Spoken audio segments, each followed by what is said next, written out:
ശ്രീമദ് ഭാഗവതം നമ്മളിന്ന് 23ാമത്തെ ക്ലാസ്സിൽ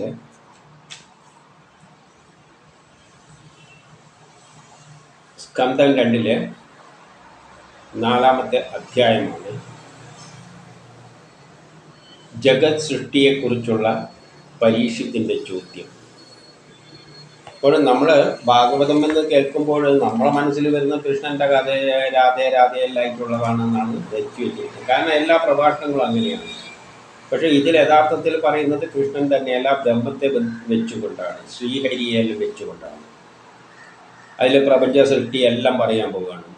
അതായത് ബ്രഹ്മസാക്ഷാത്കാരം നേടുന്നത്, ഇതെല്ലാം വിഷയം. അല്ലാതെ കൃഷ്ണൻ്റെ കഥകളെല്ലാം എവിടെയെങ്കിലും ഇടക്കിടക്കെല്ലാം വരുന്നു എന്നതിൽ കവിഞ്ഞ് ഭാഗവതം എന്ന് പറയുമ്പോൾ എല്ലാ വിഷയവും വരും. അപ്പോൾ ഇവിടെ എന്താണ് പറയുന്നതെന്ന് നോക്കാം. അപ്പോൾ ഒന്നിൽ സൂതൻ ചോദിക്കുകയാണ്, പരീക്ഷിത്ത് ശ്രീ സുഖദേവിൻ്റെ വാക്കുപ്രകാരം. അപ്പം സുഖദേവ് കുറേയെല്ലാം പറഞ്ഞതിനനുസരിച്ച് പരീക്ഷിത്ത് എന്ത് ചെയ്തു? ശ്രീകൃഷ്ണ ഭഗവാൻ എന്ന് പറയുമ്പോൾ നമ്മൾ മനസ്സ് ഏതിലെങ്കിലും ഓർക്കാം, യഥാർത്ഥത്തിൽ അത് എത്തിച്ചേരുന്നത് ആ ബ്രഹ്മത്തിൽ തന്നെയാണ്, നിർഗുണമായ ബ്രഹ്മത്തിലാണ്. ആ അവസ്ഥയിലാണ് നമ്മൾ മനസ്സിൽ കാണേണ്ടത്. ആ കൃഷ്ണനിൽ, ഭഗവാനിൽ ഉറപ്പിച്ചിട്ട് 2 വളരെ കാലമായിരുന്ന ശരീരം, ഭാര്യ, മക്കൾ, ഗൃഹം, സമ്പത്ത്, ബന്ധുക്കൾ, രാജ്യം എന്നിവയിലുള്ള മനോബന്ധം ഉപേക്ഷിച്ചു. അപ്പോൾ ആദ്യം തന്നെ വിരക്തി വന്നു കഴിഞ്ഞാൽ നമ്മൾ ചെയ്യേണ്ടത് സന്യാസത്തിലേക്ക് പോകുന്നതിനുള്ള ആദ്യത്തെ പരിപാടി ഇതാണ്. ഈ ശരീരം തന്നെ ഉപേക്ഷിക്കും, ഇതിലുള്ള മോഹങ്ങളെല്ലാം ഉപേക്ഷിക്കുക, മനോബന്ധം ഉപേക്ഷിക്കുക, ശരീരമായിട്ടുള്ള മനസ്സിനുള്ള ബന്ധം ഉപേക്ഷിക്കുക. ഭാര്യ, മക്കൾ, ഗൃഹം, സമ്പത്ത്, ബന്ധുക്കൾ, രാജ്യം തന്നെ മാനസികമായിട്ട് അതെല്ലാം വിട്ടു.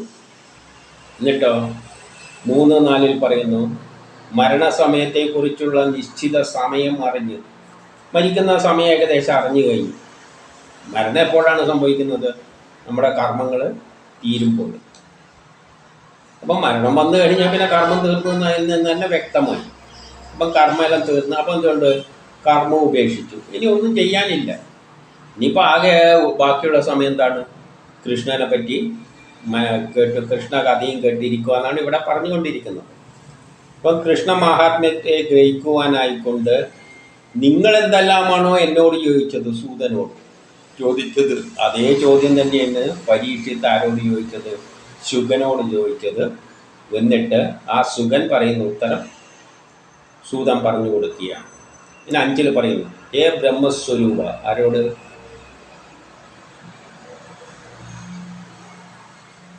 അങ്ങയുടെ കഥ എന്നിലെ ഇരുട്ട് അകറ്റിയിരിക്കുന്നു. അപ്പം വേദവ്യാസൻ്റെ മകനോട് പരീക്ഷിച്ച് ചോദിക്കുകയാണ്, നിങ്ങൾ എന്നോട് എന്താണോ ചോദിച്ചത് ആ ചോദ്യം തന്നെയാണ് പരീക്ഷിച്ചു അദ്ദേഹത്തോട് ചോദിച്ചത്. ആ ചോദ്യമായിട്ട് പറയുകയാണ്, ഏ ബ്രഹ്മസ്വരൂപ. ബ്രഹ്മസ്വരൂപം എന്ന് പറഞ്ഞാൽ ബ്രഹ്മസാക്ഷാത്കാരം നേടിയവനാണ് ആര്? സുഖദേവൻ. അങ്ങയുടെ കഥ എന്നിലെ ഇരുട്ട് അകറ്റിയിരിക്കുന്നു. അങ്ങ് പറഞ്ഞു തന്ന കഥകളെല്ലാം എൻ്റെ ഇരുട്ട്, അജ്ഞാനത്തെയെല്ലാം മാറ്റിയിരിക്കുന്നു. ഇനി 6:7, ബ്രഹ്മാദി ദേവകൾക്ക് പോലും എത്തും പിടിയും കിട്ടാത്ത ഈ പ്രപഞ്ചത്തെ, ബ്രഹ്മാദി ദേവന്മാർക്ക് പോലും എന്ന് പറയുമ്പോൾ എല്ലാ ദേവന്മാരും പെട്ടു, ബ്രഹ്മ, വിഷ്ണു, മഹേശ്വരനും എല്ലാം പെട്ടു. അവർക്ക് പോലും ഒരു എത്തും പിടിയും കിട്ടിയിട്ടില്ല. എന്താണ് ഈ പ്രപഞ്ചത്തിൻ്റെ പിന്നിലുള്ള ആ രഹസ്യം? അപ്പം ചോദിക്കും, ബ്രഹ്മാവല്ലേ പ്രപഞ്ചം സൃഷ്ടിച്ചതെന്ന്. ബ്രഹ്മാവ് സൃഷ്ടിക്കാൻ സയൻസ് കൊടുത്തിട്ടുണ്ട്, അതായത് വേദങ്ങൾ കൊടുത്തിട്ടുണ്ട്. ആ വേദത്തിൽ പറയുന്നതനുസരിച്ച്, സയൻസ് അനുസരിച്ച് ഉണ്ടാക്കുന്നു. ഏതുപോലെയാണ് നമ്മൾ ഉണ്ടാക്കുന്നത്? നമ്മൾ സാമ്പാർ ഉണ്ടാക്കേണ്ട അങ്ങ് പാഠപുസ്തകമുണ്ട്. അതിൽ വെണ്ടയ്ക്ക് ഇത്ര നീളത്തിൽ മുറിക്കണം, ഇങ്ങനെയെല്ലാം മുറിക്കണം എന്നെല്ലാം പറഞ്ഞ് അതെല്ലാം പ്രകാരം നമ്മൾ ഉണ്ടാക്കുന്നു. അതുപോലെ ബ്രഹ്മാവിൻ്റെ ജോലിയാണ് ആ പുസ്തകത്തിലെ വേദങ്ങളിൽ നോക്കിയിട്ട് എനർജീനെ ഇലക്ട്രോൺ ആക്കും, പ്രോട്ടോൺ ആക്കും, ഇങ്ങനെയെല്ലാം കൂട്ടിച്ചേർത്ത് ആറ്റങ്ങൾ ഉണ്ടാക്കും, എല്ലാം ഉണ്ടാക്കി അങ്ങനെ തള്ളിയാണ്. അല്ലാതെ ഈ പ്രപഞ്ചത്തിൻ്റെ പിന്നിൽ എന്തിനു വേണ്ടി ആരാണ് ഇനിയെല്ലാം പിന്നെ കളിക്കുന്നതെന്നുള്ള ആ ഒരു നിർഗുണമായ ബ്രഹ്മം, ആ ശ്രീഹരി, ആ ഏകനായ വ്യക്തിയെപ്പറ്റി അവർക്കും ഒന്നും അറിയില്ല. യഥാർത്ഥത്തിൽ ശരിയായ ഈശ്വരനെ പറ്റി ബ്രഹ്മ വിഷ്ണു മഹേശ്വരന്മാർക്കൊന്നും ഒരു പിടിയില്ല. എന്നിട്ട് എന്ത് പറയാണ്? ഈ പ്രപഞ്ചത്തെ ശ്രീഹരി എങ്ങനെ സൃഷ്ടിച്ചു പരിപാലിക്കുന്നുവോ, പിന്നെ എങ്ങനെ സംഭരിക്കുന്നുവോ, അതിനെപ്പറ്റിയൊന്നും ബ്രഹ്മാദി ദേവന്മാർക്ക് പോലും ഒരു പിടിയുമില്ല. അതെല്ലാം ശ്രീഹരി എന്ന് പറഞ്ഞാൽ ശ്രീഹരി. ഹരി എന്ന് പറയുമ്പോൾ ഹരിശ്രീയിലാണല്ലോ തുടങ്ങുക. ആദ്യാക്ഷരം പ്രപഞ്ചവേദിയിൽ നിന്നുണ്ടായ ആ ശക്തി, അത് ബ്രഹ്മം തന്നെ. ആ ശക്തി ഏതേതു ശക്തികളെ അവലംബിച്ചുകൊണ്ട്, അത് എന്തെല്ലാം ശക്തി ഉപയോഗിച്ചുകൊണ്ടാണ് ബ്രഹ്മാദി ദേവന്മാരെ കബളിപ്പിച്ചുകൊണ്ട് കളിപ്പിച്ചുകൊണ്ടിരിക്കുന്നു. ബ്രഹ്മാദി ദേവന്മാരെ കബളിപ്പിക്കുകയാണ്. നമ്മളെ കബളിപ്പിക്കുന്ന പോലെ തന്നെ ബ്രഹ്മാദി ദേവന്മാരും എന്തെല്ലോ സൃഷ്ടിക്കാനുള്ള ആഗ്രഹം കൊണ്ടാണ് ബ്രഹ്മാവ് പരിപാലിക്കാനുള്ള ആഗ്രഹം, വിഷ്ണുവിന് സംഹരിക്കാനുള്ള ആഗ്രഹം, ശിവന്. അവരിലെല്ലാം ഓരോ ആഗ്രഹം കൊടുത്തുകൊണ്ട് ചെയ്യിപ്പിക്കുകയാണ്. നമ്മളിലും ഒരാഗ്രഹം ഇട്ടുകൊണ്ട് ചെയ്യിപ്പിക്കണം. നമ്മളൊരാഗ്രഹം ഉണ്ടാകും, നമ്മളതിൻ്റെ പിന്നാലെ കൂടും. ഇതെല്ലാം നമ്മളെയും കബളിപ്പിക്കുകയാണ്. ബ്രഹ്മാദി ദേവന്മാരെ എല്ലാം കബളിപ്പിക്കുകയാണ്. ആ ശക്തി ആ ഈശ്വരനപ്പം ഏതാണോ ഒന്നേ ഉള്ളൂ അത്. അതിലൂടെ എന്നിട്ട് എന്തെന്ന് അവരിലൂടെ സൃഷ്ടിയും സ്ഥിതിയും സംഹാരവും എല്ലാം ചെയ്തുകൊണ്ടിരിക്കുന്നു. അവരെ കബളിപ്പിച്ചുകൊണ്ട്, അതായത് ബ്രഹ്മാവിൽ സൃഷ്ടിക്കാനുള്ള ഒരാഗ്രഹം ഉണ്ടാക്കുന്നു, വിഷ്ണുവിനെ പരിപാലിക്കാനുള്ള ആഗ്രഹം ഉണ്ടാക്കുന്നു, ശിവന് ആവശ്യം കഴിയുമ്പോൾ നശിപ്പിക്കാനുള്ള ആഗ്രഹം ഉണ്ടാക്കുന്നു. അങ്ങനെ അവരെല്ലാം ഈ പണിയിൽ ഏർപ്പെട്ടിരിക്കുകയാണ്. നമ്മളും പണിയിൽ ഏർപ്പെട്ടിരിക്കുകയാണ്. നമ്മൾ റോഡ് വെട്ടുന്നു, എല്ലാം ചെയ്യുന്നുണ്ടല്ലോ. അതെല്ലാം നമ്മിലൂടെ ചെയ്യിപ്പിക്കുകയാണ്. ആ ശക്തിയാണ് ചെയ്യിപ്പിക്കുന്നതെന്ന് ബ്രഹ്മാവിനും അറിയില്ല, വിഷ്ണുവിനും അറിയില്ല, മഹേശ്വരൻ ഇതേതാ ശക്തി എന്നറിയില്ല, നമുക്കും അറിയില്ല. എന്നിട്ട് 8 പറയുന്നു, ആശ്ചര്യപ്പെടുത്തുന്ന ഈ ലീലാവിസാദത്തെ, ആ ശക്തി ഇതെല്ലാം എന്തിനാണ് ജയിപ്പിക്കുന്നത്? നമ്മളിലൂടെയല്ല, നമ്മളായി മാറിയിട്ട് നമ്മിലൂടെ ഇതെല്ലാം എന്തിനാണ് ഞാനെന്നൊരു ചിന്ത ഉണ്ടാക്കിയിട്ട് ഇതെല്ലാം ചെയ്യിപ്പിക്കുന്നു എന്നുള്ള കാര്യം, ആ ലീലാവിലാസത്തെ ക്രാന്തദർശികളായ ജ്ഞാനികൾക്ക് പോലും വിഭാവം ചെയ്യുന്നതിൽ പ്രയാസം തോന്നുന്നുണ്ട്. ജ്ഞാനദർശികൾക്ക് പോലും, എല്ലാ ജ്ഞാനം തികഞ്ഞ വ്യക്തികൾക്ക് പോലും അതിനെ മനസ്സിലാക്കാൻ പാടുണ്ട്. ഉദാഹരണമായിട്ട് വേദവ്യാസനായ ഋഷികൾ പോലും ഇതെല്ലാം പറയുന്നുണ്ടെങ്കിലും അത് എന്തിനാണ് ഇതെല്ലാം ചെയ്യിപ്പിക്കുന്നത് എന്നുള്ള കാര്യത്തിൽ അവർക്ക് പോലും എന്തുണ്ട്, കുറേ പ്രയാസം തോന്നുന്നുണ്ട്. കാരണം അവർക്ക് പോലും പൂർണ്ണമായിട്ട് അതിനെ മനസ്സിലാക്കിയിട്ടില്ല ഈശ്വരൻ. അപ്പം ഈശ്വരന് നമ്മൾ ഈ പറയുന്ന സംഗതികളൊന്നുമല്ല, ഇവരെല്ലാം നമ്മളെപ്പോലെ തന്നെ ചെയ്യുന്ന ചില ബലങ്ങളാണ്. സൃഷ്ടിൻ്റെ പിന്നിലുള്ള ബലം, അതെല്ലാം ഓരോ ബലങ്ങളാണ്, അജ്ഞാതമായ ചില ബലങ്ങളാണ്. അതെല്ലാം ഇത് ചെയ്യാൻ വേണ്ടി അങ്ങനെ ആ സയൻസിൻ്റെ അടിസ്ഥാനത്തിൽ ചെയ്തു പോവുകയാണ്. പക്ഷെ ഇതെല്ലാം എന്തിനാ ഈ സയൻസ് ഉണ്ടാക്കിയിട്ട് ഇങ്ങനെയെല്ലാം ചെയ്യുന്നതെന്നുള്ള ആ ശക്തി, അതാണ് ഏകനായ ഈശ്വരൻ. അതിനെപ്പറ്റി എന്തുണ്ട്, ആർക്കും വലിയ വ്യക്തതയൊന്നുമില്ല. എൻ്റെ 9 പറയുന്നു, ഒറ്റക്ക് അന്തരാമയായി ഇരുന്ന്, അത് ഒറ്റയാണ്, അതാണ് ഈശ്വരൻ. അത് ഒറ്റക്ക് അന്തരാമിയായിരുന്ന എല്ലാത്തിൻ്റെ ഉള്ളിൽ ഒളിച്ചിരുന്നിട്ടുണ്ട്. ഒട്ടേറെ കർമ്മങ്ങൾ ചെയ്യുന്നുണ്ട്. എല്ലാത്തിൻ്റെ ഉള്ളിൽ ഇരുന്നു കൊണ്ട് നമ്മളെ കൊണ്ടെല്ലാം ചെയ്യിപ്പിക്കുന്ന എന്തെല്ലോ ജീവജാലങ്ങളെ കൊണ്ടെല്ലാം അത് കർമ്മം ചെയ്യിക്കുകയാണ്. അത് തന്നെ ജീവജാലങ്ങളായിട്ട് അതിൻ്റെ ഉള്ളിലിരുന്നുകൊണ്ട് ചെയ്യിപ്പിക്കുകയാണ്. ഒന്നിച്ചു തന്നെ പ്രകൃതിയുടെ നാനാ ഗുണങ്ങളെ കൈക്കൊള്ളുന്നുവോ, എന്നിട്ട് അങ്ങനെ എല്ലാത്തിലും ഉള്ളിലിരുന്നു കൊണ്ട് പല ഗുണങ്ങളുണ്ടല്ലോ. പ്രകൃതിയിലെ വസ്തുക്കളുടെ എല്ലാം ഗുണമനുസരിച്ചിട്ടാണല്ലോ നമ്മളത് കാണുമ്പോൾ ആകൃഷ്ടരായിട്ട് ഓരോന്നും ചെയ്യുന്നത്.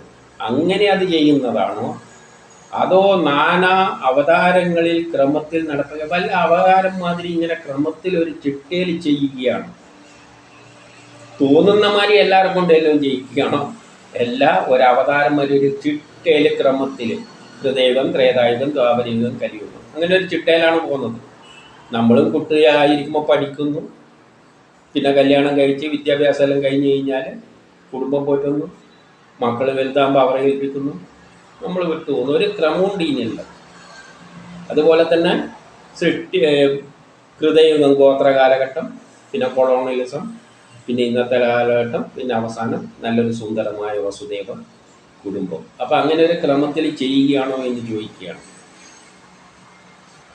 പിന്നെ പത്തിൽ പറയുകയാണ്, സർവജ്ഞനായ അങ്ങ് ശബ്ദാത്മകമായ ബ്രഹ്മത്തിൽ, ശബ്ദാത്മകമായ ബ്രഹ്മം എന്ന് പറഞ്ഞാൽ വേദങ്ങൾ ശബ്ദരൂപത്തിലുള്ളത്, അല്ല, ബ്രഹ്മം ശബ്ദരൂപത്തിലുള്ളതാണ് വേദങ്ങൾ.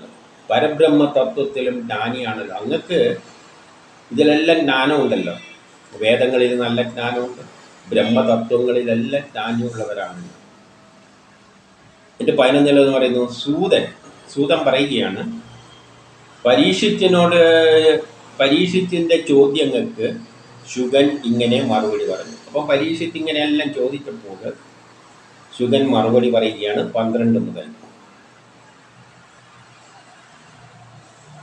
പ്രപഞ്ച സൃഷ്ടിസ്ഥിതി സംഹാരത്തിന് ശുഗൻ പറയുകയാണ്, സൂതനല്ല ശുഗൻ, വേദവ്യാസന്റെ മകൻ പറയുകയാണ്, പ്രപഞ്ചത്തിൻ്റെ സൃഷ്ടിസ്ഥിതി സംഹാരത്തിന് ഹേതുവായ ലീലകളാൽ അതേ ഒരു ലീലയായിട്ട് ഒരു കളിമാര് സൃഷ്ടിസ്ഥിതി സംഹാരം ഒരു ക്രമത്തിലങ്ങ് ചെയ്യുകയാണ്. അതിനെന്ത് വേണ്ടി? സ്വീകരിക്കപ്പെട്ട ത്രിഗുണങ്ങളാൽ അതിനു വേണ്ടിയിട്ട് 3 ഗുണങ്ങൾ ഉണ്ടാക്കി, സത്വഗുണം, രജോ ഗുണം, തമോ ഗുണം. അതായത് ഏത് സൃഷ്ടിക്ക് പിന്നിലും ഒന്നിന് സ്ഥിരമായി നിൽക്കാനുള്ള ടെൻഡൻസി ഉണ്ട്. അതിൽ നിന്ന് മാറ്റേണ്ടിക്ക് ഒരു ബലം പ്രയോഗിക്കണം. ഒരു ബലം പ്രയോഗിക്കുമ്പോൾ എതിര് ബലമുണ്ട്. അതാണ് സത്വ, രജോ, തമോ ഗുണം.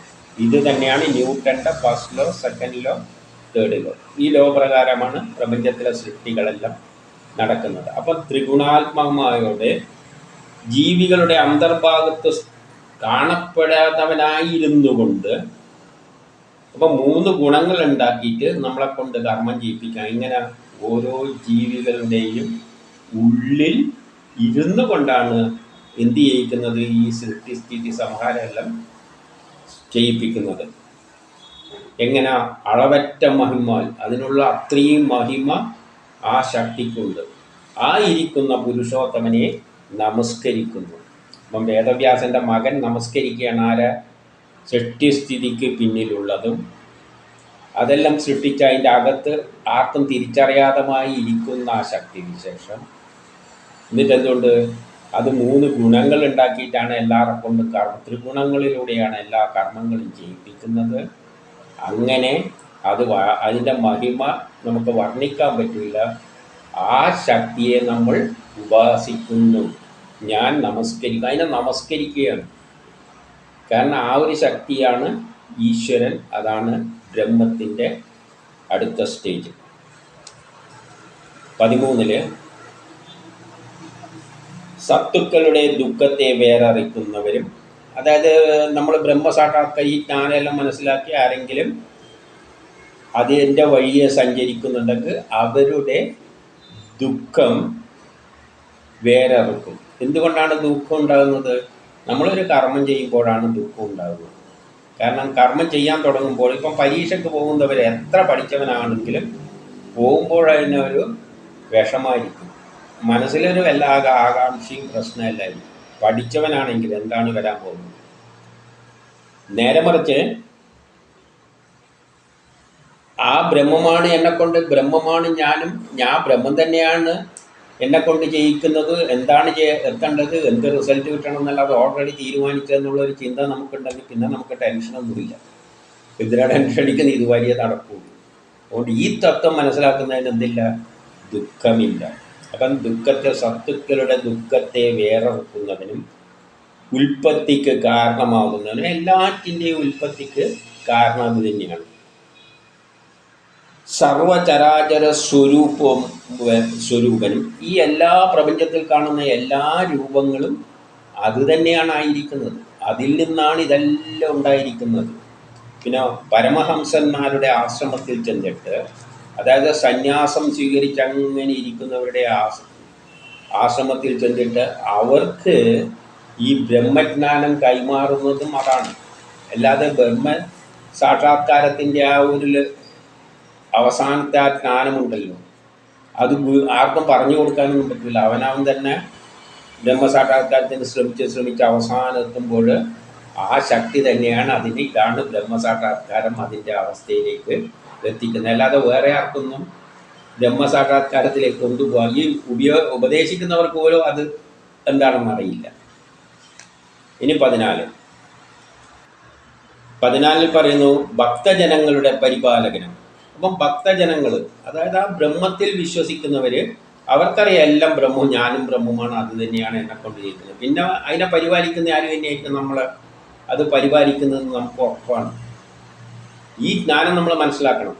ആ ശക്തിയാണ് എന്നെ സൃഷ്ടിക്കുന്നത്, എൻ്റെ എന്തോ കർമ്മം ചെയ്യിക്കാനാണ്, അത് ഉള്ളിൽ നിന്നുകൊണ്ട് എന്നെ കൊണ്ട് കർമ്മം ചെയ്യിക്കുകയാണെന്ന് മനസ്സിലാക്കി കഴിഞ്ഞ് കഴിഞ്ഞാൽ നമ്മളെല്ലാം അതാണ് എന്നെ പരിപാലിക്കുന്നതെന്ന് നമുക്ക് മനസ്സിലാകും. എന്നാൽ ഭക്തിഹീനരിൽ, ഇത് അംഗീകരിക്കാൻ പറ്റാത്ത യുക്തിവാദികളിൽ നിന്നെല്ലാം ഈ സത്യം എന്തായിരിക്കും? വളരെ അകന്നിരിക്കും. പക്ഷെ എന്നാലും അവൻ ചെയ്യുന്നതും ആ ശക്തി തന്നെയാണ് ജയിക്കുന്നത്. ആ ശക്തി തന്നെയാണ് ഉള്ളിൽ നിന്നുകൊണ്ട് അവനെ കൊണ്ട് ജയിപ്പിക്കുന്നത് തന്നെയാണ്. യുക്തിവാദി ആക്കുന്നതും അവൻ തന്നെയാണ്. പക്ഷേ അവനത് പിടികൊടുക്കാതെ അതെന്ത് ചെയ്യും? അവൻ്റെ ബുദ്ധിയിൽ നിന്ന് വളരെ അകന്ന് അത് നിൽക്കും. ആ ശക്തിക്കും നമസ്കാരം. അങ്ങനെ 2 റോൾ എടുക്കുകയാണ് ഒരേ സമയം. അപ്പോൾ ആ ശക്തിക്കും നമസ്കാരം, അതിനെ പരിചയപ്പെടുത്തി തരികയാണ്. നിരുപമവും, നമുക്കതിനെ ഉപമിക്കാനൊന്നും പറ്റില്ല. ആ ബ്രഹ്മത്തെ ഉപമിക്കുക ഇന്ന രൂപത്തിലാണ് ഒന്നും പറയാൻ പറ്റില്ല.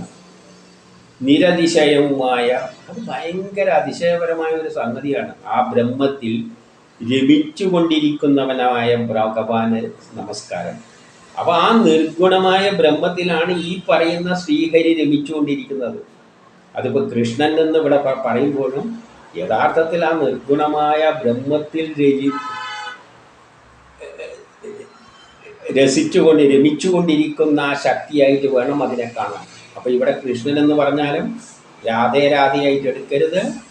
അത് ആ നിർഗുണമായ ബ്രഹ്മത്തിൽ നിൽക്കുന്ന നമ്മിൽ തന്നെയുള്ള നാമായ, നമ്മിലൂടെ ഇരുന്നു കൊണ്ട് എല്ലാം ചെയ്യിപ്പിക്കുന്ന ആ ശക്തിയായിട്ട് ആ ശ്രീകൃഷ്ണനെ പറയുകയാണെങ്കിൽ അത് എടുക്കണം. അത് അവിടെ ബ്രഹ്മത്തിൽ രമിച്ചുകൊണ്ടിരിക്കുക.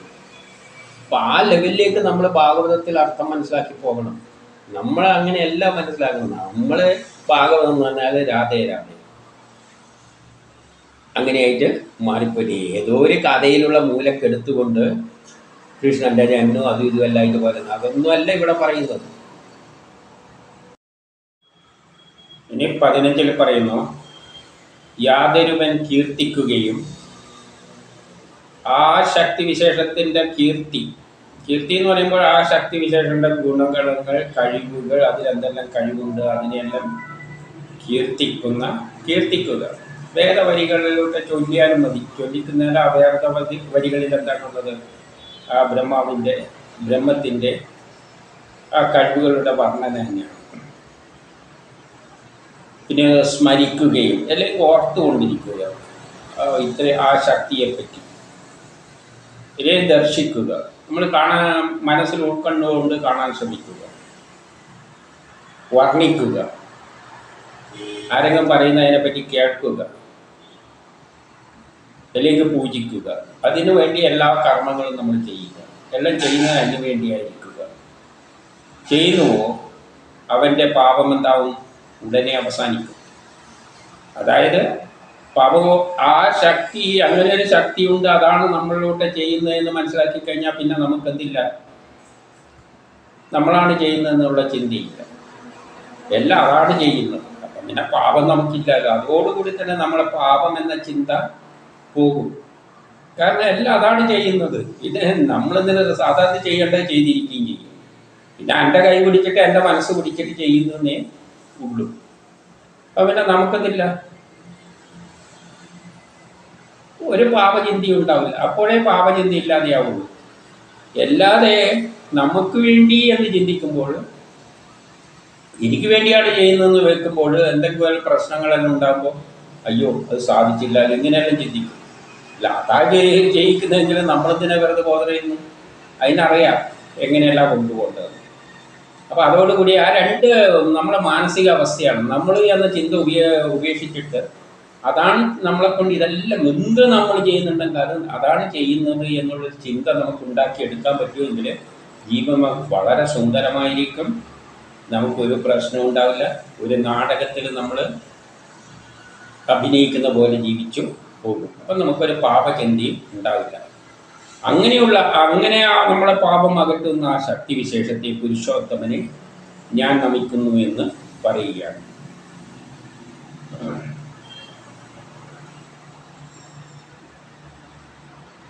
എന്നിട്ട് 16 എന്ത് പറയുന്നു? അത് നമ്മൾ അങ്ങനെയും ചെയ്യാം. അല്ലെങ്കിൽ ചിലവരെന്ത് ചെയ്യുന്ന എല്ലാം അതിലർപ്പിച്ചിട്ട് ബ്രഹ്മസാക്ഷാത്കാരത്തിന് ശ്രമിക്കുന്നു. യാതൊരാൾ ആ തൃപാദങ്ങളെ ഭജിച്ചിട്ട് എല്ലാം അതിൻ്റെ പാദങ്ങളിലേക്ക് നമ്മൾ സമർപ്പിക്കുന്ന തരത്തിൽ ഇഹലോക പരോഗത്തിലുള്ള മനുഷ്യൻ്റെ മനസ്സിലെ ആസക്തികൾ ഹനിക്കുന്നുവോ, എന്നിട്ട് അതായത് ഈ ലോകത്തിലോ അടുത്ത ജന്മത്തിലോ ഒന്നും നമുക്ക് ഒരു ആഗ്രഹവും ഇല്ല, ജനിക്കുകയും വേണ്ട, ഇനി അടുത്ത ജന്മം ജനിച്ചിട്ട് എന്തോ നേടാം, അതൊന്നും താല്പര്യമില്ല. ഈ ലോകവുമില്ല, പരലോകവുമില്ല, ഇനി വരാൻ പോകുന്ന ലോകവും നമുക്കില്ല. ഇനി വരാൻ ഞാൻ ജനിക്കാനും എനിക്ക് താല്പര്യമില്ല. അങ്ങനെ എല്ലാം ഉപേക്ഷിച്ചിട്ട് മനസ്സിലെ ആസക്തികളെല്ലാം ഹനിച്ച് ബ്രഹ്മത്തെ പ്രാപിക്കുമോ? അങ്ങനെയുള്ളൊരവസ്ഥയിലാണ് നമ്മൾ ബ്രഹ്മസാക്ഷാത്കാരത്തിലേക്ക്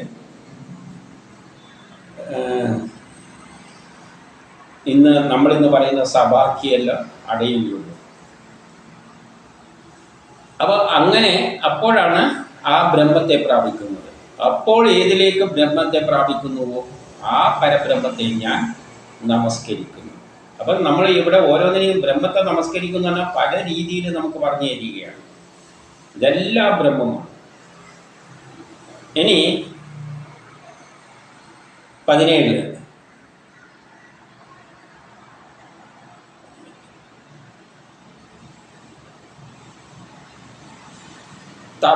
തപസ്സിലൂടെ അല്ലെങ്കിൽ ദാനധർമാദികളിലൂടെ നമ്മൾ ദാനമെല്ലാം ചെയ്യുന്നുണ്ട്.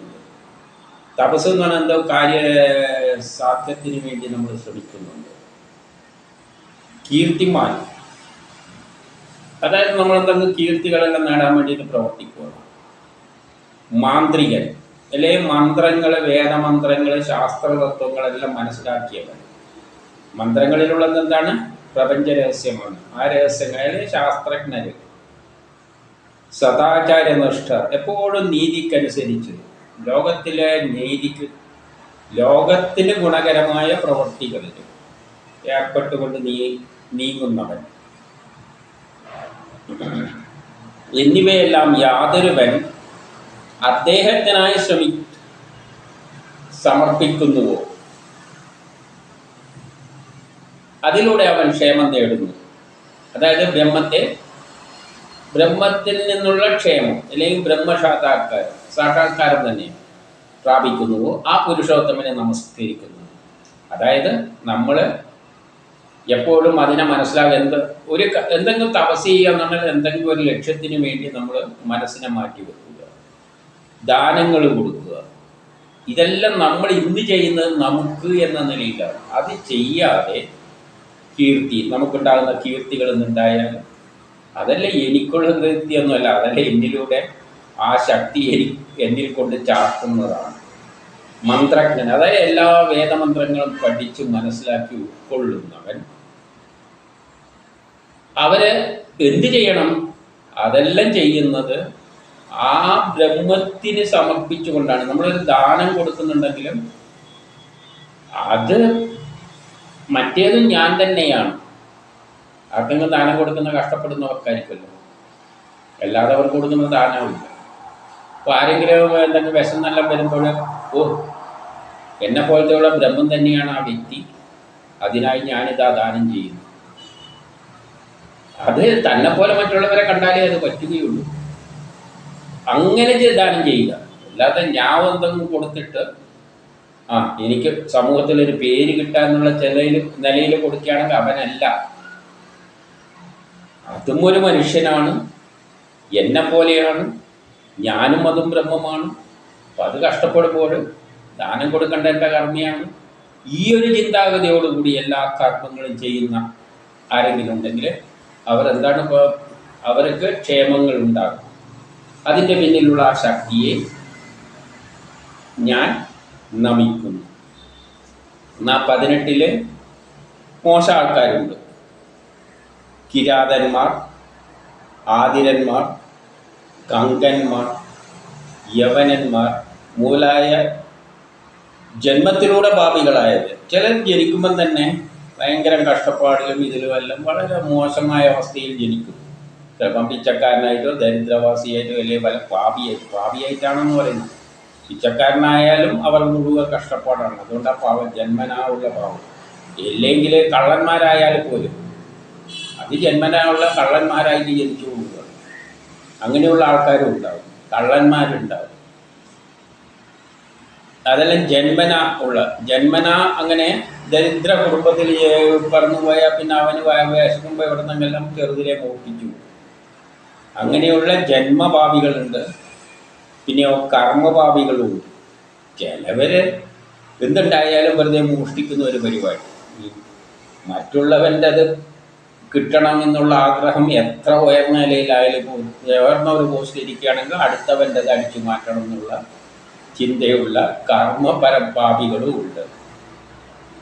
അവരെല്ലാവരും അങ്ങനെ മോശമായ ആള്. ഇപ്പം കള്ളന്മാർ, ചെറിയ ഉദാഹരണത്തിന് പറയാം, കള്ളന്മാർ പോലും യാതൊരുവനെ ആശ്രയിച്ചാലോ വിശുദ്ധനായി തീരുന്നത് ആ ശക്തിക്ക് ഞാൻ നമിക്കുന്നു. ഇതെല്ലാം സുഖദേവ് പറഞ്ഞു കൊടുക്കുകയാണ്. അപ്പോൾ ഒരാൾ കള്ളനായി ജനിച്ചവരും ആ ശക്തിയെ ആശ്രയിക്കുന്നുണ്ട്. ആ ശക്തിയെ ആശ്രയിക്കണ്ടെന്ന് പറഞ്ഞാൽ ആ ശക്തിയിൽ വിശ്വാസം വരണം. ആ ശക്തിയിൽ വിശ്വാസം വരുമ്പോൾ എന്താണ് അർത്ഥം?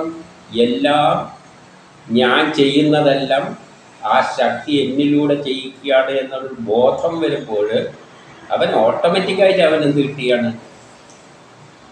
പരിശുദ്ധി കിട്ടുകയാണ്. അപ്പം പറഞ്ഞതിനർത്ഥം ആ ശക്തിയാണ് ഈ പ്രപഞ്ചത്തിൽ എന്ത് മോശം നടക്കുന്നുണ്ടെങ്കിൽ അതിൻ്റെ പിന്നിലും ആ ശക്തി തന്നെയാണ് ഉള്ളത്. അവൻ്റെ ഉള്ളിലും ആ ശക്തി തന്നെയാണ്. എന്തുകൊണ്ടാണ് അത് മോശമായി പോയത്? എല്ലാം ദ്വയമായിട്ടാണ് സൃഷ്ടിച്ചിരിക്കുന്നത്. നല്ല ഉണ്ടെങ്കിൽ അതിൻ്റെ കൂടെ മോശമുണ്ട്. ഈ ബ്രഹ്മം തന്നെയാണ് ദ്വയമായി മാറിയത്, നല്ലതും മോശമായിട്ട്, പാപവും പുണ്യമായിട്ട് മാറിയത്. പക്ഷെ അത് ഞാനെന്ന നിലയിൽ ചെയ്യുമ്പോൾ അത് നമുക്ക് ദുഃഖം ഉണ്ടാക്കും. എല്ലാം ആ വസ്തുത തിരിച്ചറിഞ്ഞ് എന്നെ അതിങ്ങനെ സൃഷ്ടിച്ചു വിട്ട് എന്ത് ചെയ്യാൻ പറ്റും?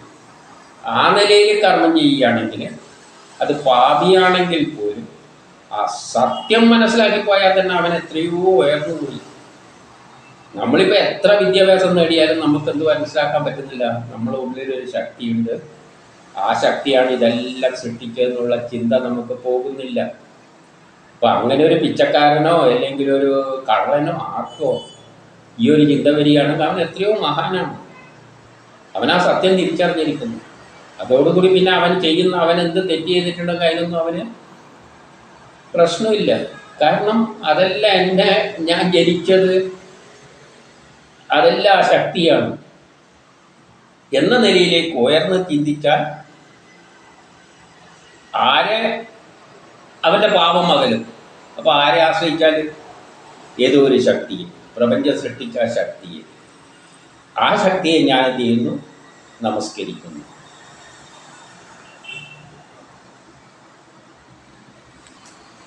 ഇനി 19 സ്ഥിരപ്രജ്ഞരായ ആത്മജ്ഞാനികൾക്ക് അദ്ദേഹം എന്താണ്?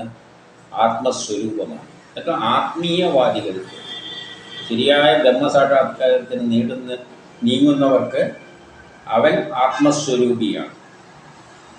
പക്ഷെ ഭൂരിപക്ഷം ജനവും ആ തരത്തിൽ പോകുന്നവരല്ല. വേറെ പല ഫീൽഡിലും വർക്ക് ചെയ്യുന്നവരാണ്. അവരെ അതിനു വേണ്ടിയാണ് സൃഷ്ടിച്ചിരിക്കുന്നത്. അപ്പം അവർക്കും ഭക്തി ഉണ്ടെങ്കിൽ ഭക്തിയോടുകൂടി അവർ ചെയ്യുന്നവർക്ക് അവൻ പ്രഭുവിന് സമ്മാനമാണ്. എന്തെങ്കിലും കർമ്മം ചെയ്യുന്നവർക്ക് വേദാത്മജനാണ്. കാരണം വേദത്തിൻ്റെ അടിസ്ഥാനത്തിലാണല്ലോ കർമ്മം ചെയ്യുക, സയൻസിൻ്റെ അടിസ്ഥാനത്തിൽ. എന്ത് കർമ്മത്തിനും അതിൻ്റെ പിന്നിൽ എന്തുണ്ട്? ഒരു ശാസ്ത്രതത്വം ഉണ്ട്. എത്ര ചെറുതാണ്. ഒരു കല്ല് പൊട്ടിക്കാനാണെങ്കിൽ അതിനകത്തൊരു ശാസ്ത്രതത്വമുണ്ട്. സംസാരിക്കുമ്പോഴും ഇതിനകത്തൊരു ശാസ്ത്രമുണ്ട്, സയൻസുണ്ട്. അപ്പം അവർക്ക് വേദാത്മജനാണ്. ധർമ്മികൾക്ക് ധർമ്മമൂർത്തിയാണ്. അപ്പം ധർമ്മമെല്ലാം ചെയ്യുന്നവരാണെങ്കിൽ അവർക്ക് അത് ധർമ്മമൂർത്തിയാണ്. ഓരോ വാക്കും ആ ശക്തിയെ ആ ഒരു രൂപത്തിലാണ് അവർ കാണുന്നത്. ഇപ്പം നമ്മളൊരു കർമ്മം ചെയ്യുകയാണ്, ആ ഒരു കർമ്മത്തിൻ്റെ രീതിയിലാണ് അതിനെ കാണാൻ ശ്രമിക്കേണ്ടത്. തപസ്സികൾക്ക് തപസ്വരൂപമാണ്. തപസ്സികൾക്ക് ഈ തപസ്സിൻ്റെ രൂപം എന്താണോ അതാണ് അത്. കാപട്യമില്ലാത്തവർക്ക്, ഒരു കാപട്യമില്ലെങ്കിൽ അവർക്ക് രുദ്രാദി ദേവന്മാരാണ് കാപട്യം ഇല്ലാത്തവർക്ക്. ഇങ്ങനെ പ്രമുഖന്മാരാൽ വിസ്മയത്തോടെ വീക്ഷിക്കുന്ന രൂപത്തോടു കൂടിയവൻ എന്നിൽ പ്രസാദിക്കട്ടെ. അപ്പം നമ്മളിങ്ങനെ ഓരോ ആളും പല കർമ്മത്തിൻ്റെ അടിസ്ഥാനത്തിൽ ആ ശക്തിക്കായിട്ട് കർമ്മം പല രൂപത്തിലാണ് നമ്മൾ കാണുന്നത്. അതുകൊണ്ടാണ് പല ദേവകഥകളായിട്ട് ചിത്രീകരിച്ചത്. നമ്മൾ ഓരോ കർമ്മം ചെയ്യുമ്പോഴും അതിന് ഒരു വ്യത്യസ്തതയുണ്ട്. ആ വ്യത്യസ്തത വരുമ്പോൾ ഓരോ വ്യത്യസ്ത ദേവന്മാരായിട്ട് അതിനെ ചിത്രീകരിക്കും. പക്ഷെ എല്ലാം എന്ത് തന്നെയാണ്? ബ്രഹ്മം തന്നെയാണ്. അപ്പം ചില കാര്യം നമ്മൾ ഗണപതി കൊടുക്കും, ചിലതിൻ്റെ കാര്യം വരുമ്പോൾ ഇന്ന ക്ഷേത്രത്തിൽ പോകാമെന്നെങ്കിൽ അത് അവിടെ പോകാം. അപ്പം കർമ്മത്തിനനുസരിച്ച് ഇതിന് ആ ശക്തിക്ക് രൂപവ്യത്യാസം സങ്കല്പിച്ചുകൊണ്ടാണ് നമ്മൾ ധ്യാനിക്കുന്നത് എന്ന് പറയാണ്. പക്ഷേ യഥാർത്ഥത്തിലെ എല്ലാം ആ ബ്രഹ്മം തന്നെ.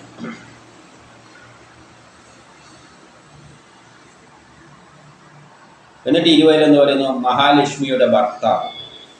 മഹാലക്ഷ്മി എന്ന് പറഞ്ഞാൽ പ്രകൃതിയാണ്, ധനമാണ്. അതിൻ്റെ ഭർത്താവ് ഇത് പ്രകൃതിയും മറ്റേത് പുരുഷനും എന്ന നിലയിൽ പുരുഷൻ ആ ഭർത്താവായ ആ ശക്തി വിശേഷം. അപ്പം ഭർത്താവായിട്ട് ഏത് തന്നെയാണ് ഈ പരമ ബ്രഹ്മം തന്നെയാണ് ദ്വയമായിട്ട്, ഒന്ന് ഭർത്താവായിട്ട് മറ്റേത് പ്രകൃതിയിലെ മഹാലക്ഷ്മിയിലെ സൗഭാഗ്യം മഹാലക്ഷ്മിയായിട്ട് മാറിയത്. അപ്പം മഹാലക്ഷ്മിയുടെ ഭർത്താവാണ്. യമങ്ങളുടെ പാലകനാണ്, യമങ്ങളെല്ലാം പാലിക്കുന്നവനാണ്.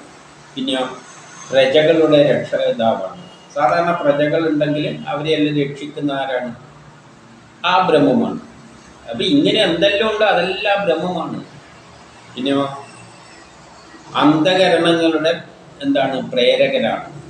നമ്മൾ അന്ധകരണങ്ങളെയെല്ലാം നമ്മൾ ഉള്ളിൽ കിടന്നിട്ട് നമ്മളെ പ്രേരിപ്പിക്കുന്നുണ്ടല്ലോ. എന്ത് കാരണങ്ങളായാലും ഉള്ളിൽ കിടന്നിട്ട് നമ്മളെ പ്രേരിപ്പിക്കുക. അവനൊരു അടി കൊടുന്ന് പറയുമ്പോൾ ആ പ്രേരിപ്പിക്കുന്ന ശക്തി ആ ബ്രഹ്മമാണ്. അതായത് നമ്മൾ എന്ത് ചെയ്യുന്നുണ്ടെങ്കിൽ അതെല്ലാം ആ ശക്തിയാണ് ചെയ്യുന്നത്. അപ്പം അന്ധകരണങ്ങളുടെ പ്രേരകനാണ്.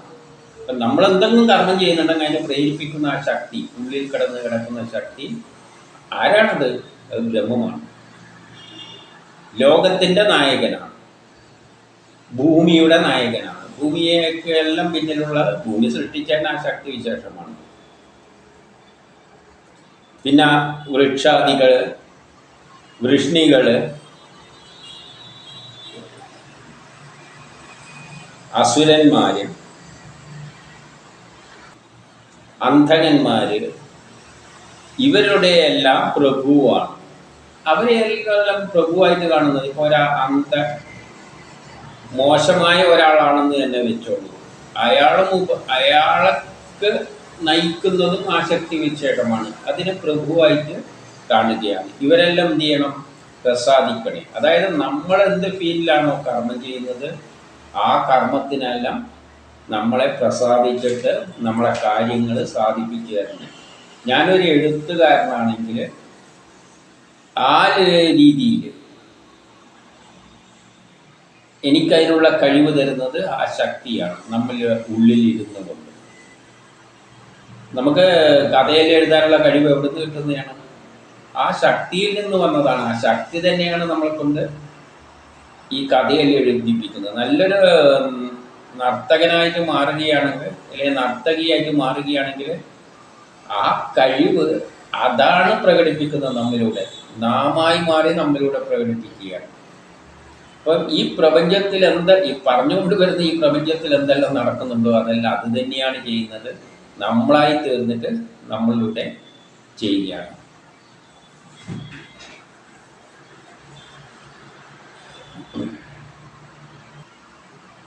ഇനി 21 ഏതെങ്കിലും ഒരാൾ, യാതൊരാൾ അല്ലെങ്കിൽ ആരെങ്കിലും ആ പരമപദത്തെ ധ്യാനിച്ചുകൊണ്ട് അതിനെ തന്നെ എപ്പോഴും ചിന്തിച്ചുകൊണ്ട് സമാധിയിലെത്തുന്നു എന്ന് വെച്ചു.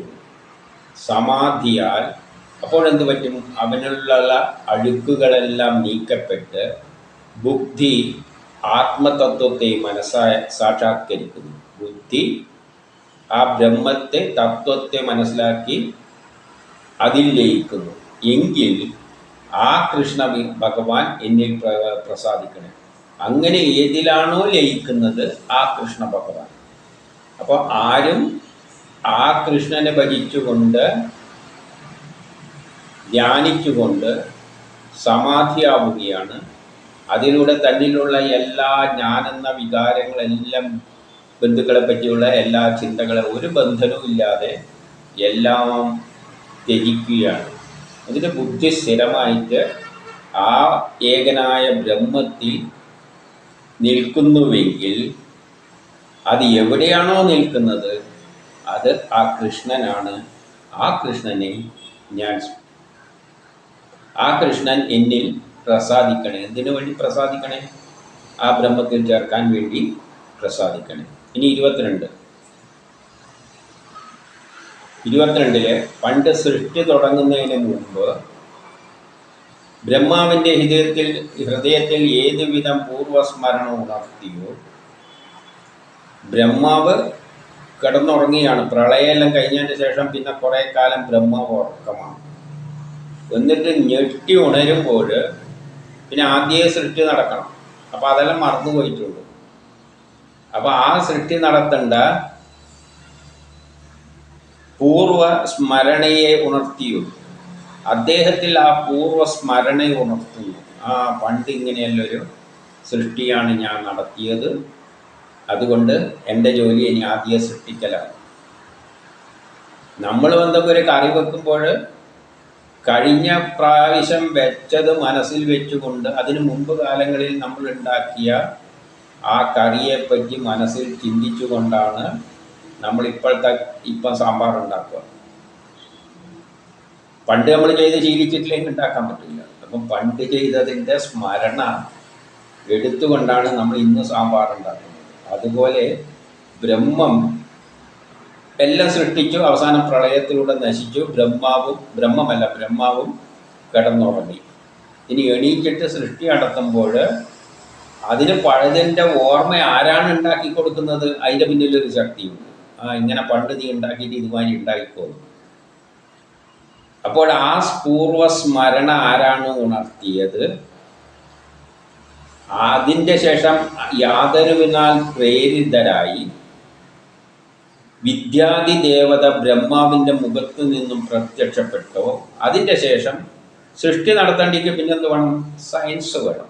പണ്ട് ഞാൻ ഇങ്ങനെയല്ല ഉണ്ടാക്കിയിട്ടുണ്ട്, ഇനിയിപ്പോൾ ഉണ്ടാക്കേണ്ടിക്കും മനസ്സിലെന്ത് വരണം? ഉണ്ടാക്കേണ്ട ആ സയൻസ് വരണം. കാരണം ഊർജ്ജം എടുത്ത് ഇലക്ട്രോണാക്കി, പ്രോട്ടോണാക്കി, ആറ്റമാക്കി, തന്മാത്രകളാക്കി ഇങ്ങനെ വേണം സൃഷ്ടി നടത്താൻ. അപ്പോൾ അതിൻ്റെ വേദങ്ങൾ വേണം. ആ വേദം ഏതിൽ നിന്നാണ് വന്നതെന്ന് പറയുന്നത്? ബ്രഹ്മാവിൻ്റെ മുഖത്ത് നിന്നാണ് വേദങ്ങൾ വന്ന് എന്ന് പറയുന്നത്. അപ്പോൾ അതാര് പുറത്തേക്ക് കൊണ്ടുവന്നത്? അതാർ ശക്തി തന്നെയാണ്. അപ്പം ബ്രഹ്മാവിനെ ഓർമ്മിപ്പിച്ചു, കഴിഞ്ഞ പ്രളയത്തിന് മുമ്പിൽ നീ എങ്ങനെയാണോ സൃഷ്ടി നടത്തിയത് അതുമാതിരി ഇത് സൃഷ്ടിക്കണം. അതിനുവേണ്ടിയുള്ള ശാസ്ത്രജ്ഞാനം ആ ബ്രഹ്മാവിൻ്റെ മുഖത്ത് നിന്ന് തന്നെ പുറത്തേക്ക് കൊണ്ടുവന്നു വേദങ്ങളെ. ഇനി അത് നോക്കി ഉണ്ടാക്കിയാൽ മതി. അതാരാണ് ചെയ്തത്? ഇതെല്ലാം ചെയ്ത പിന്നിലുള്ള ആ ശക്തി വിശേഷം ആ ഭഗവാൻ എന്നിൽ പ്രസാദിക്കണം. അപ്പോൾ ബ്രഹ്മാവല്ല,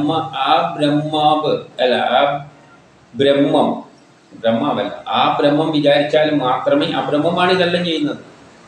ബ്രഹ്മാവിനും ഉപദേശം കൊടുക്കുന്നതും ബ്രഹ്മാവിനെ കൊണ്ട് ഇനി ഇത് അടുത്ത ലോകം സൃഷ്ടിക്കണം എന്ന് പറയുന്നതും അതിന് വേണ്ട ജ്ഞാനങ്ങൾ മുഖത്തിലൂടെ തള്ളി വിട്ടുകൊടുത്തതും എല്ലാം ആ ബ്രഹ്മമാണ്. ആ ബ്രഹ്മം എന്നിലും പ്രസാദിക്കണേ എന്ന് പറയുകയാണ്. ഇനി 23 എന്നിട്ട് പറയാണ് 23 യാതൊരുവൻ പഞ്ചഭൂതങ്ങളുടെ ഈ പുരങ്ങളെ നിർമ്മിക്കുകയും. അപ്പം ആരാണോ പഞ്ചഭൂതങ്ങളെ ആദ്യം സൃഷ്ടിച്ചു, കരദ്രവ വാത ഊർജം പ്രപഞ്ചം ആകാശം ഇതെല്ലാം സൃഷ്ടിച്ചിട്ട് അതിൽ അന്തരാമിയായിരിക്കുകയും അതിനെ നയിക്കുകയും, അപ്പം എന്തോ സൃഷ്ടി നടത്തിയാലും അതിൻ്റെ അകത്ത് കയറിയിരിക്കും, എന്നിട്ട് ബാക്കി അതിനെ കൊണ്ടുള്ള ചെയ്യിപ്പിക്കും. അങ്ങനെയാണ് ഈ പ്രപഞ്ചം സൃഷ്ടിച്ചത്. തന്മൂലം എന്ന പുരുഷന് രൂപത്തെ ധരിച്ചു. അങ്ങനെയാണ് ഈ പ്രപഞ്ചത്തെ ഒരു പുരുഷനായിട്ടാണല്ലോ ചിത്രീകരിച്ചത്. അങ്ങനെ ഉണ്ടാകുന്ന സമ്പൂർണ്ണ ലോകത്തെയാണ് അതൊരു പുരുഷനായിട്ട് തീർത്തത്. ആ ശക്തിവിശേഷം എന്നിട്ട് പുരുഷനായി മാറി, സമ്പൂർണ്ണ ലോകമായിട്ട് മാറി. ആ പുരുഷൻ എന്നിൽ പ്രസാദിക്കട്ടെ. ഇനി 16.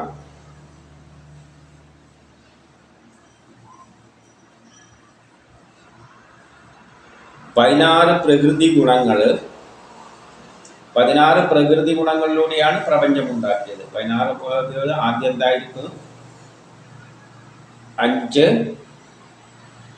പഞ്ചഭൂതങ്ങളെ സൃഷ്ടിച്ചു. പഞ്ചഭൂതങ്ങളെ കൊണ്ടാണ് പിന്നെ ഈ പ്രപഞ്ചമെല്ലാം ഉണ്ടാക്കേണ്ടത്. പിന്നെ എന്തുണ്ടായി? ജ്ഞാനേന്ദ്രിയങ്ങളും കർമ്മേന്ദ്രിയങ്ങളും ഉണ്ടാക്കി. അപ്പോൾ 5 5 10 5 15ആയി. ഇനി ഒരു മനസ്സും ഉണ്ടാക്കി. ഇതെല്ലാം കൂടിയിട്ടാണ് നമ്മളായി മാറുന്നത്. അപ്പോൾ ഇതെല്ലാം കൂടി പ്രപഞ്ചത്തിൻ്റെ പിന്നിലും ഇതെല്ലാം ഉണ്ട്. ഇങ്ങനെ 16 തത്വങ്ങളുടെ അടിസ്ഥാനത്തിൽ ഉത്തേജിപ്പിച്ചുകൊണ്ട് പ്രകാശിക്കുകയും ചെയ്തു. അങ്ങനെയാണ് ഈ പ്രപഞ്ചമായിട്ട് മാറിയത്, ഈ പ്രപഞ്ചമായിട്ട് പ്രകാശിക്കുന്നത്. ആ ബ്രഹ്മം എന്നിൽ പ്രസാദിക്കട്ടെ. അപ്പം പഞ്ചഭൂതങ്ങളായിട്ടെല്ലാം സൃഷ്ടി നടത്തിയതും അതാണ്. ഈ പ്രപഞ്ചം അതിൻ്റെ അകത്തിരുന്നു കൊണ്ട് എല്ലാം ചെയ്യിപ്പിക്കുന്നതും അതാണ്. ഇങ്ങനെയെല്ലാം പറഞ്ഞു വരുന്നതെന്ന് വെച്ചാൽ ഈ പ്രപഞ്ചത്തിൽ എന്തെല്ലാം ഉണ്ടോ അതെല്ലാം അതാണ്. എന്തെങ്കിലും നടക്കുന്നുണ്ടെങ്കിൽ അത് ഉള്ളിൽ കിടന്നുകൊണ്ട് കളിക്കുകയാണ്. നമുക്കതിനെപ്പറ്റി മനസ്സിലായിട്ടില്ല എന്നാണ് ഈ പറഞ്ഞുകൊണ്ട് വരുന്നത്. ഇനി 24.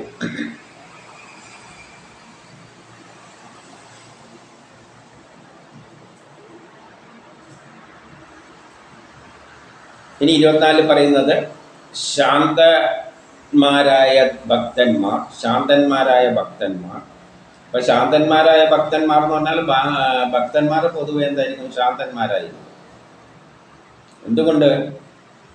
എല്ലാം ചെയ്യിക്കുന്ന ആരാണ്?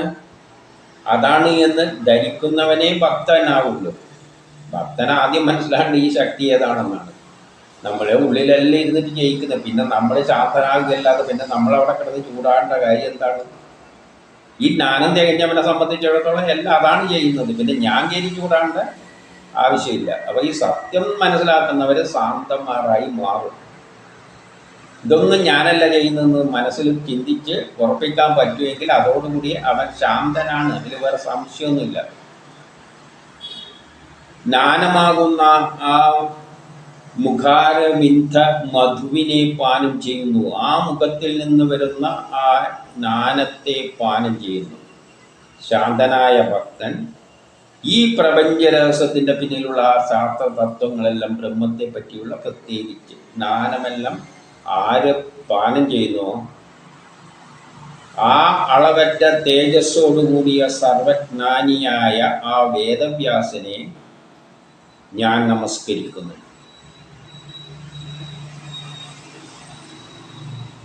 ആര് പാനം ചെയ്യുന്നു? ആ പാനം ചെയ്ത വ്യക്തി ആരാണെന്നാണ് ഇവിടെ പറയുന്നത്? വേദവ്യാസൻ. കാരണം വേദവ്യാസനിലൂടെയാണ് നമുക്കിതെല്ലാം കിട്ടിയിരിക്കുന്നത്. അപ്പം അദ്ദേഹം ശാന്തനാണ്. ആ ശക്തിയെപ്പറ്റി ശരിക്ക് ഭക്തനാണ്. ആ ശക്തിയെപ്പറ്റി നല്ലോണം മനസ്സിലാക്കിയവനാണ്. ആ മുഖത്ത് നിന്ന് വരുന്ന എല്ലാ ജ്ഞാനവും ഉൾക്കൊണ്ടവനാണ്.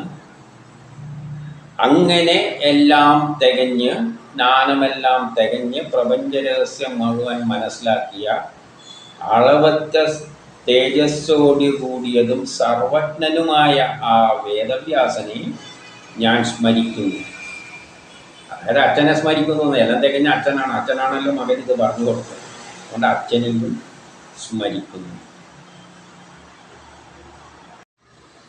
ഇനി 25 പറയുന്നു, യാതൊന്നാണോ ശരിക്കും ആ വേദവ്യാസൻ എനിക്ക് ഉപദേശിച്ചത്. എനിക്കെന്ന് പറയുമ്പോൾ ഇവിടെ സുഖദേവന് പുത്രന് ഉപദേശിച്ചത് അതെവിടെ നിന്ന് വന്നതാണെന്ന് പറയുകയാണ്. അതുതന്നെ നാരദൻ പണ്ട് ചോദിച്ചപ്പോൾ, ഇതേ ചോദ്യം ചോദിച്ചപ്പോൾ വേദത്തിൻ്റെ ഉറവിടമായ ബ്രഹ്മദേവൻ അദ്ദേഹത്തിന് അത് ഉപദേശിക്കുകയുണ്ടായി. അതായത് പണ്ട് നാരദൻ വേദം എവിടെ നിന്നാണ് ഉണ്ടായത്? ബ്രഹ്മാവിൽ നിന്നാണ്, ബ്രഹ്മാവിൻ്റെ മുഖത്ത് നിന്നാണ്. ആ ബ്രഹ്മാവോട് തന്നെ നാരദൻ പണ്ട് ചോദിച്ചു, ബ്രഹ്മാവോട്. ഏത് ചോദ്യം? ഇപ്പം പരീക്ഷത്തെല്ലാം ചോദിക്കുന്ന ചോദ്യങ്ങളെല്ലാം തന്നെ.